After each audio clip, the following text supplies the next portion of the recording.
मैं तोड़ी मैं चिड़ी रे चिड़ी देख मैं तोड़ी अपने बाबुल कि मैं हूँ अकेली कुड़ी अपने बाबुल कि मैं हूँ अकेली कुड़ी आशियाना बना ले मुझे घर में घुमा ले आशियाना बना ले मुझे दिल में बसा ले मैं पीछे कभी भी मुड़ी ना मुड़ी मुड़ी ना मुड़ी मुड़ी ना मुड़ी मुड़ी ना मुड़ी मार डालूंगी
हे मुनिश्रेष्ठ,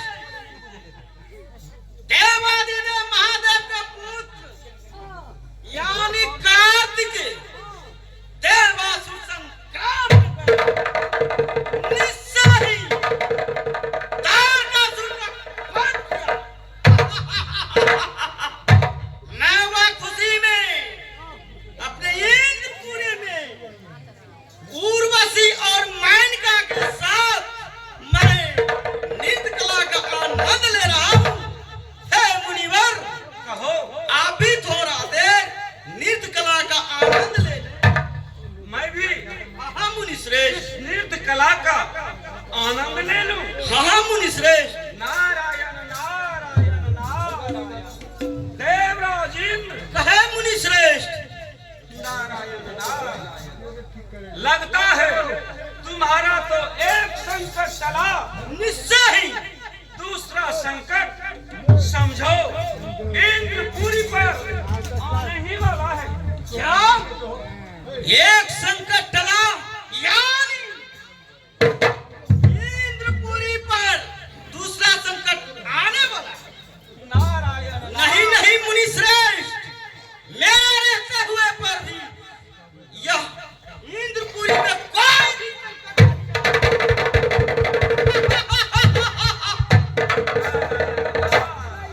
हे मुनिश्रेष्ठ, कहो। मुझे खुले शब्द में बतावे बता रहा हूं। वो कैसा संकट है, उसका सामना करने के लिए मैं हमेशा सक्षम। यह संकट तुम्हारे ऊपर नहीं, समझो 33 करोड़ देवताओं के ऊपर है। क्या 33 करोड़ देवताओं के यानी संकट? हाँ देवेंद्र, हे मुनिवर, कहो। मुझे खुले शब्द में कहे वो कैसा संकट है? बता रहा हूं। कहे। नारायण नारायण। हाँ। सुनो, कहे मुनिवर। महिमा नगर का क्या महिमा नगर का दानवों का राजा दानवों का राजा जम्बासूर था। जम्बासूर था। आगे कहे। उनके वंशज में पुत्र नाम का एक भी चिराग नहीं जो उनके दरबार को रोशन करे। क्या महिमा नरेश दानवों का राजा, उसके वंशज में ना एक पुत्र ना एक पुत्री का नहीं था। फिर क्या हुआ मुनिश्रेष्ठ? आगे कहे, जल्द में कहे। दुखी रहा करता था, दुखी रहा करते थे, इसीलिए उन्होंने स्वयं जटाजूट शंकर भगवान से कठोर तपस्या किया। यानी कठोर से कठोर यानी यम जल को त्याग कर दिया। फिर क्या हुआ मुनिवर? मुझे बहुत जल्द में कहे। कठोर तपस्या को देखकर स्वयं कैलाशपति ने उसे मन चाहा पुत्र का वरदान दिया।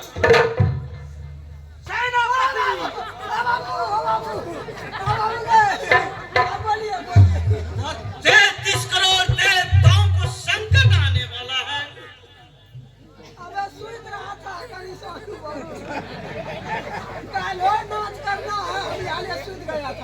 सेनापति, हे मुनिवर, कहो। उन्होंने त्रिलोक विजेता पुत्र का वरदान भी प्राप्त कर लिया। हाँ, वरदान लेकर वो हंसते हंसते घर की ओर जा रहा था। क्या उन्होंने वरदान को प्राप्त करके अपने घर को यानी भवन की ओर जा रहे हैं? नारायण नारायण। हे मुनिवर, सुनो, कहे। वरदान लेकर घर लेकिन पहुंचा लेकिन नहीं है। क्या अपने भवन को नहीं पहुंचा? वह बिल्कुल आधे रास्ते में है। तो मैं क्या करूं हे मुनिवर? जाओ, आधे रास्ते में आक्रमण छेड़ दो। वैसा ही होगा। हे मुनिश्रेष्ठ, सेनापति, इधर सुनो, है मुनिवर। न तो जम्बासुर हर जाएगा, न तो उसे पुत्र का प्राप्ति होगा। आधी रास्ते में ही यानी मैं उसे बंद कर दूं। सुंदर विचार मुनि श्रेष्ठ, मैं वैसा ही करूंगा। जम्बासुर न घर जाएंगे, न उसे पुत्र का प्राप्ति होगा। मैं उसे आधी रास्ते में आक्रमण करके मैं उसका वध कर दूंगा।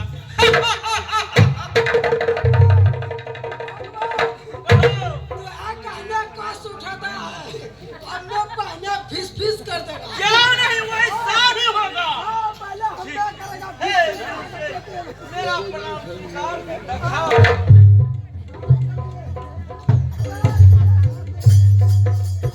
सेनापति मंत्री जी, देवताओं के ऊपर ऐसी कौन सी संकट आने वाली है, वो मैं भी जानने के लिए चाहती हूँ। क्यों नहीं प्रिय सची, 33 करोड़